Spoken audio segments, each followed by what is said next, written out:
राहून राहून मनात एक प्रश्न कायम राहतोय की जरी पेण नगरपालिका ही क श्रेणीमध्ये असली तर आपल्याकडं कामं होत नाही, म्हणजे नेमकं बजेट नाहीये का? असं अजिबात नाहीये. जर आपण मागच्या 10 वर्षातलं पेण नगर परिषदेचं बजेट बघितलं तर 2017 ते 18चं आपलं बजेट साधारण 24 कोटीचं होतं वार्षिक बजेट. त्यानंतर ते 2020-21 ह्या काळामध्ये साधारण 54 कोटी पर्यंत गेलं. त्यानंतर आत्ताचं जर आपण बजेट बघितलं तर ते 2024-25चं बजेट 119 कोटी आहे.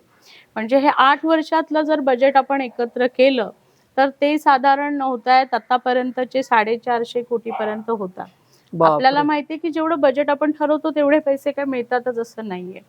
पण प्रत्यक्षामध्ये त्याच्यामध्ये किती काटछाट झाली तरी 80% तरी येतात.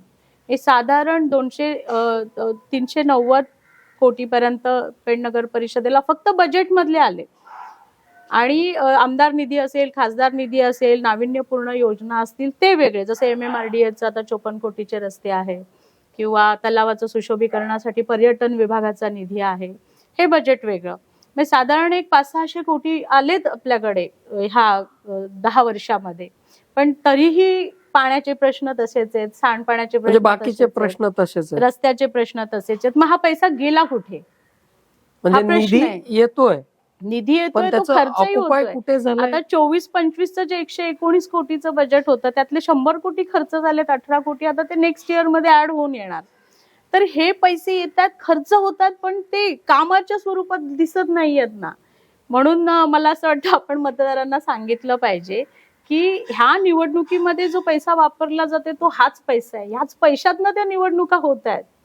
हा पैसा रस्त्यांचा आहे, हा त्या गटारांचा पैसा आहे, आरोग्याच्या प्रश्नावर काम करण्यासाठीचा पैसा आहे.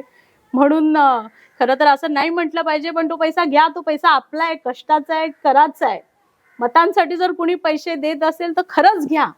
ते काही त्यांनी कष्टाने मिळवलेले, घाम गाळून कमावलेले पैसे नाहीयेत, ते ह्या विकासातले पैसे, ते आपले पैसे, करदाते म्हणून आपण भरलेले पैसे. लक्ष्मीला नाही म्हणू नका असं म्हणायची वेळ आलेली आहे. फक्त हे करत असताना पुन्हा अशाच लुटारूंना मत द्यायचं का, याचा विचार मात्र मनापासून करा, हे सुद्धा सांगावं असं वाटतं. त्याच्यामुळे नगर परिषदेला निधी नाहीये असं अजिबात नाहीये. तो पैसा कुठे जातोय ह्यावर खरं बोललं पाहिजे. आणि तो आता जो समोर येतोय पैसा, तो कुठला पैसा आहे यावर विचार झाला पाहिजे. आणि तो घेऊन मतदान करायचं का, आणि करायचं तर मग कुणाला करायचं, ह्याच लोकांना पुन्हा करायचं का, हीच जी आपली सतत सुरू आहे जो क्रम, ते सुरू ठेवायचं का, हे मतदाराच्या हातामध्ये.